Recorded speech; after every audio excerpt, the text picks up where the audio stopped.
What's up? I'm Fat Daniel, and this is the Human Car Wash.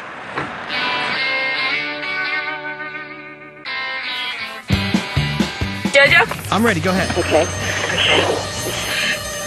By the way, if he falls off, I'm gonna roll over him, by the way. Fat Daniel, do not fall off. Okay. Oh. What is that beeping sound? Is that like the thing all... It's like, it does it when it starts. Oh my god. I feel like our car's moving, but it's not. Okay. The light sprinkle over him right now. So far. Fat D, light sprinkle, how's it feel? A sprinkle. Oh, this is a little colder. A little colder? Alright. A little colder. Light sprinkle. Light sprinkle. I can see him through the window because he's right facing me with his big old goggles. He's like cleaning off the car, so I can see him. His face is facing you in the glass? Yeah.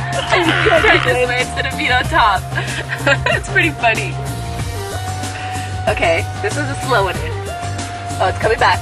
Coming backwards now. I don't know. I think it's light sprinkle again backwards. Or I don't know. It's rejuvenated itself or something. These car washes are weird. Okay, now that was the foam. Wait, now it says the foam bath. Uh-oh, these are the sprinklers. The ones that almost hit him last time. Uh-oh. Wait, here they go. Here they go. Oh. I can't see you anymore.